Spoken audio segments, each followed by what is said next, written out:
Bonjour à tous et bienvenue pour cette petite review de l'épisode incroyable de Bleach, l'épisode 45 qui est sorti le week-end dernier. Alors si vous nous connaissez, si vous êtes abonné de la chaîne, vous savez que normalement on fait ça à deux. Mais on l'a bien fait à deux, on l'a bien fait en live, comme toutes les semaines. Seulement à la fin du live on s'est rendu compte qu'il y avait un micro qui n'enregistrait pas. Donc on a une vidéo où on a l'avis qu'une des deux personnes. Si vous avez regardé le live, bon, ben, vous avez l'avis de Remo. Là je vais donner un petit peu mon avis et je vais aussi synthétiser l'avis général qu'on avait sur l'épisode. Alors pour commencer, bon, ben, épisode assez incroyable de Bleach, entièrement inédit. Il y a peut-être deux trois cases du manga à tout péter. Et encore, elles font pas la même chose que dans le manga, c'est pas mis au même moment, c'est pas mis dans la même scène. Donc c'est entièrement inédit. Je pense que si vous êtes sur les réseaux sociaux, que vous suivez un petit peu tout ce qui est animé, ça a bien marché. Quoi, il y a deux trois semaines, on avait dit que Orihime c'était la MVP parce qu'elle avait fait un truc au niveau Aizen, au niveau du pouvoir. Bon, ben là, elle a fait 10 fois plus. C'est vraiment le personnage. Enfin, elle fait la chose la plus impressionnante en vrai qu'on ait vu dans tout Bleach. Épisode très bien animé. Encore une fois, c'est un truc qu'on a remarqué depuis le début. Les musiques dans Bleach, c'est toujours bien depuis l'épisode 1. Elles sont bien. Mais là, elles sont bien aussi. Les OST, les BGM, elles sont bien. Les seiyuu, ils sont incroyables. Là, la seiyuu d'Orihime, elle fait un travail de fou quand elle a une voix toujours super aiguë, là, elle a une voix super grave, on sent qu'elle souffre. C'est super, c'est prenant euh, comme jeu. Donc épisode qui est dans la lignée des épisodes précédents, qui rajoute quelque chose. Depuis le début, depuis l'épisode 1, il y avait eu pas mal de rajouts, mais c'est que c'est des additions qui mettent un peu mieux en contexte ce qui se passait dans le manga, mais qui changent pas vraiment, même s'il y a des combats qui changent, il y a des choses en plus, ça change vraiment pas grand chose à l'histoire. Là, c'est un vrai rajout qui. Alors, il va y avoir des spoilers hein, dans la vidéo.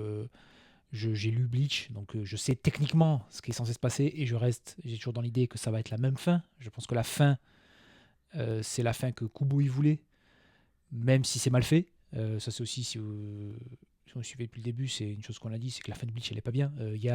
Ça marche, mais c'est que des excuses sur des excuses. C'est pas du scénario, c'est des excuses pour que le scénario il marche. Là, en fait, ça rajoute une forme unique d'Ichigo, donc son Bankai, qui apparemment, de ce qu'on croit comprendre, c'est le Bankai qui est là quand il est en version holo, donc il a peut-être d'autres Bankai, donc peut-être que la semaine prochaine, enfin la samedi ou dimanche quand l'épisode y sort, on va avoir d'autres Bankai vite fait pour le montrer. Orihime se sacrifie à la fin, mais c'est pas possible qu'elle soit morte pour plusieurs raisons. Alors, pour des raisons de fait que dans le manga elle est pas morte, et je pense pas que ça va changer. Que Kazooie, on sait qu'il y a eu des auditions pour le seiyuu de Kazooie, donc il va forcément apparaître, donc il faut qu'il y ait Orihime, que si l'arc en fer, il faut qu'il existe. Kazooie, c'est peut-être le personnage principal de l'arc en fer, donc il faut qu'il y ait Orihime. Et aussi, bah, l'épisode en lui-même, en fait, au moment où Orihime se sacrifie, Yuhaba récupère l'Almighty. Donc, bah, ce qui se passe, c'est que bah, y a pas pour le moment, c'est pas expliqué ce que ça fait l'Almighty. C'était pareil dans le manga, c'était pas expliqué ce que faisait l'Almighty jusqu'à ce qu'ils disent qu'en fait, l'Almighty réécrit le futur. Et au moment où Rime se sacrifie, on voit que Yuaba récupère l'Almighty parce que dans le même temps, j'en parlerai aussi un petit peu, Uryu a fait perdre l'Almighty à Ashfalt. Et donc il récupère l'Almighty. Donc moi, à mon avis, et c'est l'avis que j'avais avec Remo pendant qu'on a fait le live, c'est ce qui s'est passé jusqu'au moment où on récupère l'Almighty, ça s'est passé. Voilà. Donc ça, à mon avis, c'est pas un rêve, c'est pas un futur possible. Vu qu'il n'a pas l'Almighty maintenant, cette chose-là, il n'a pas pu la voir techniquement. Donc ça s'est passé, mais c'est à partir du moment où Orihime le rejette qu'il va réécrire le futur. Donc on le voit, même il est calme. Quand j'ai revu l'épisode, quand on voit les pétales qui se ferment, il est très calme parce qu'il sait qu'en fait il réécrit le futur. Donc s'il réécrit le futur, il peut pas réécrire le passé, le Magic ne permet pas de le faire, mais il peut réécrire le futur. Donc s'il réécrit le futur, il va forcément s'arrêter au moment où Orihime euh, le- l'efface. Et donc il va faire revenir Orihime aussi. On était d'avis avec Remo que ça va très certainement être là dès le prochain épisode. Mais ça enlève rien à l'épisode. C'est vraiment l'épisode, il y avait une. En fait, je savais que c'était pas possible qu'elle meure, mais ça m'a quand même presque convaincu qu'elle allait mourir. Donc franchement, c'était très bien, surtout à la fin, quand on a le nom de l'épisode qui s'appelait Defend You et qu'on voit la deuxième fleur qui tombe qui s'appelle Life to Defend You. Donc ça rajoute quelque chose. Le générique, il y a pas la musique. La musique, elle était pendant son sacrifice en acoustique. Et puis le générique, il est tout noir, il se passe rien. Donc c'était vraiment. Franchement, c'était un épisode vraiment très très bon. Pour le moment, ce cours-là, c'était le cours qui faisait le plus peur, parce que si vous avez vu le manga, vous savez que c'est pas bien. Il se passe des trucs pour se passer des trucs, et il se passe des combats pour se passer des combats. Et le Yuaba est tellement pété que la seule façon de le battre, c'est il existe cet artefact qui peut pas, qui le contre parfaitement. Voilà, c'est la seule façon de le battre parce qu'on peut pas faire autrement. Là, j'espère que ça va être un peu mieux. Ça a l'air de, franchement, ils ont l'air de gérer comme il faut. Kubo, il a eu 10-15 ans pour, enfin 10 ans maintenant, je pense, 10 ans pour se rendre compte que sa fin, elle était nulle et que peut-être que la fin, vraiment le dernier fin, c'est ce qu'il voulait. Mais la façon dont ça se passe avant, il manque des choses. C'est pas possible. C'est le manga. On peut pas être satisfait de la fin. Pourtant, j'adore Bleach, hein. C'est peut-être enfin, c'est top 3 de mes shonen préférés, avec toutes les faiblesses que ça a, hein, mais c'est vraiment, j'adore ça. La fin, elle est pas bien. Je veux dire, c'est un enchaînement de trucs scénaristiques. Ça se passe juste parce que c'était la seule façon que ça se passe, parce qu'il s'est. Comment ça s'appelle, il s'est bloqué tout seul avec ce qu'il a mis avant. Mais bon, j'espère que ça sera pas une explication un peu pétée de son retour. Et en fait, que la suite soit assez bien pour pas qu'on regrette que cet épisode ait existé. Vraiment, j'ai adoré, je me suis régalé. On continue aussi avec le Uryu, justement, contre Ashfalt, qui est là depuis l'épisode 41. C'est un autre combat, ça n'a jamais existé dans le manga. Dans le manga, c'était nul. Là, on a un vrai combat avec Uryu qui nous ressort des techniques qu'on a vues pour la première fois il y a 20 ans. Il ressort la technique, le gant qu'il avait contre Mayuri. Le premier Bankai de tout Bleach qu'on a vu, c'était à cette époque-là qu'il a sorti sa technique. Donc le gant qui fait perdre les pouvoirs de Quincy, qu'il a très certainement, il y a eu le Almighty qui a fait tampon, donc il a juste fait perdre l'Almighty, et on va certainement avoir peut-être un ou deux combats encore. Parce qu'on on a vu des bandes annonces, où on a vu des choses qui sont censées se passer dans ce combat, qu'on n'a pas encore vu, donc j'espère que ça va arriver. Et il a aussi utilisé l'antithèse, qui encore une fois n'est pas expliqué, hein. On ne sait pas qu'il a l'antithèse. Là, il a déjà utilisé, c'est déjà la troisième fois qu'il utilise l'antithèse. Donc il se met le gant et il utilise l'antithèse pour remettre le gant sur Ashfalt. C'est la troisième fois qu'il l'utilise. La première fois, c'était quand Yuhaba il sort de la cage contre la section 0. C'était quand il l'utilise contre. La deuxième fois, c'était quand il l'utilise dans le Bankai de Senjumaru. Et là, il l'utilise encore. Et ouais, donc il s'est rendu compte que Ashfalt, il a l'Almighty, mais il ne le maîtrise pas comme Yuhaba. C'est pas son pouvoir. Il peut l'utiliser, mais il a un délai de 3 secondes entre deux utilisations. Et donc, il utilise ces 3 secondes pour utiliser l'antithèse, pour pouvoir faire perdre le pouvoir de l'Almighty. Point positif, il sauve Orihime, parce que s'il n'y avait pas l'Almighty, Orihime aurait disparu. Point négatif, c'est qu'il va faire revenir forcément Yuhaba. Donc, il condamne le monde dans un sens. Mais bah, c'est mieux parce qu'on ne voulait pas qu'Orihime meure quand même. Orihime, franchement,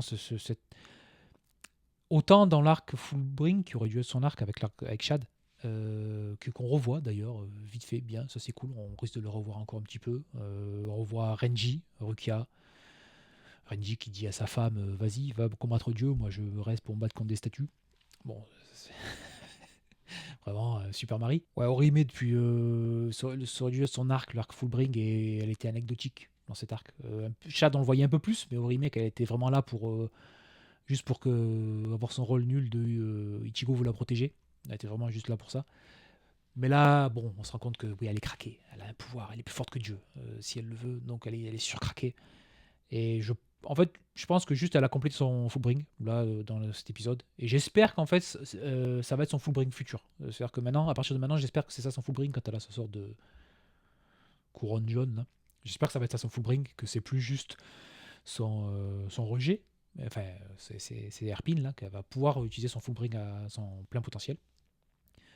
Comme il dit, on revoit Rukia, c'est très bien ce cours-là. Depuis le début, il essaie qu'on revoie des gens que normalement, dans le manga, on les voit peut-être 15-20 chapitres avant la fin. Après, on ne les revoit plus et c'est dommage parce qu'ils sont là depuis le début. Rukia, elle est là depuis le début. Là, elle revient, elle sort son Bankai une nouvelle fois. Elle redit à Ichigo la même chose Tasukini Kitase, la même chose que Ichigo lui a dit pendant l'Arc Soul Society quand il est venu la sauver. Donc, j'aime bien le fait qu'il y ait tous ces petits rappels pour les fans. Je trouve que c'est cool. C'est-à-dire que si tu le sais pas, tu fais ouais, c'est cool. Tu te rappelles plus, tu fais ouais, c'est cool, elle est venue, elle a aidé. Mais si tu te rappelles un petit peu de cette phrase-là, tu fais ah ouais, c'est quelque chose qui s'est passé il y a 20 ans, peut-être, enfin 15-20 ans. Pas 20 ans, 15 ans. Ça fait un long moment.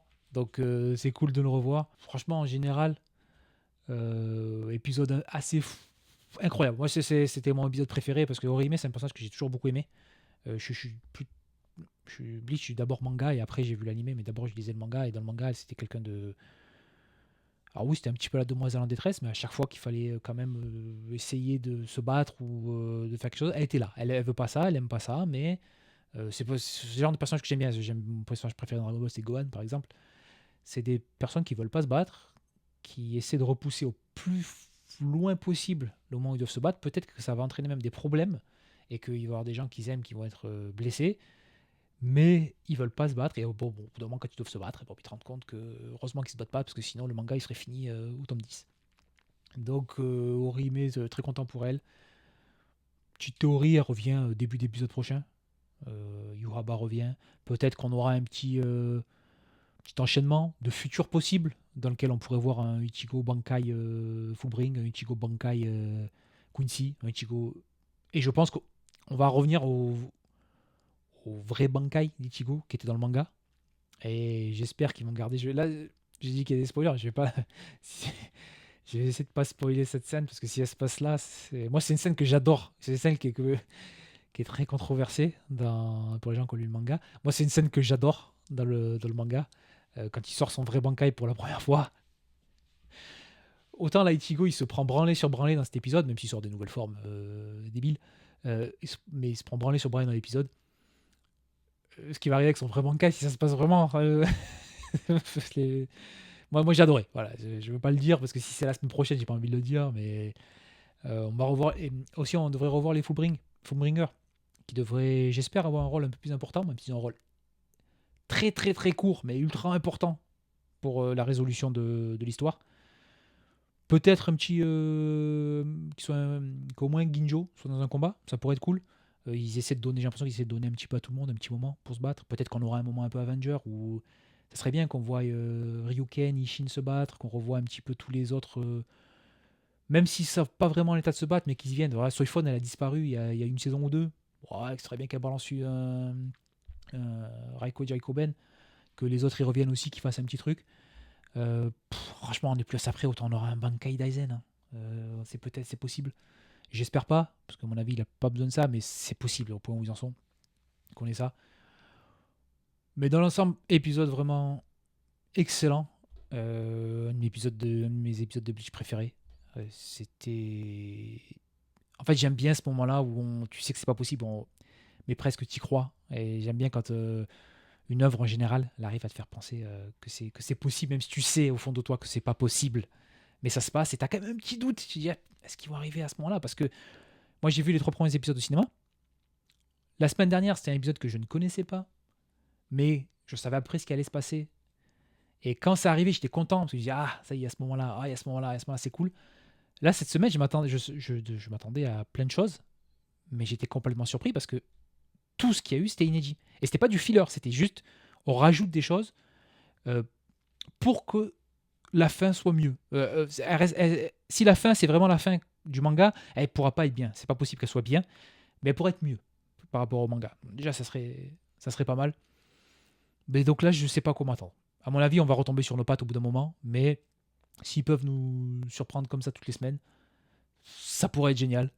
Et franchement, on n'en demande pas beaucoup, beaucoup plus, hein. On a censé déjà une adaptation bateau. Bah là, on a un peu plus. On a des choses développées, on a des choses qui se passent mieux. Donc c'est pas mal. Donc voilà, c'est tout. Plus petite review cette semaine, mais c'est parce que bon, on débute hein, dans les streams, donc des fois il y a des micros qui marchent pas, des fois ça coupe l'internet. Mais bon, si vous voulez nous voir, on est tous les mardis, je crois. Ouais, le mardi vers 9h30, 10h du mat pour la France. On fait une petite review de l'épisode de Bleach et c'est disponible donc le mercredi sur YouTube. Et venez nous voir, hein, la chaîne c'est Studio Chillax sur Twitch, il y a le lien dans la description si vous voulez nous voir. Et tous les mardis, on fait on a fait la review, hein, c'est juste qu'il n'y avait pas mon micro. Mais on vous attend si vous voulez en discuter en live, ça peut toujours être cool. Et sinon, on est là, on sera de nouveau là samedi pour un petit épisode sur Star Wars le 9e Jedi. Et normalement la semaine prochaine pour la nouvelle petite review de Bleach jusqu'à la fin. Et on espère qu'après ça annoncera un peu plus de contenu Bleach. Bon, voilà, passez une bonne fin de journée et une bonne fin de semaine. On se revoit ce week-end pour un épisode de Chillax.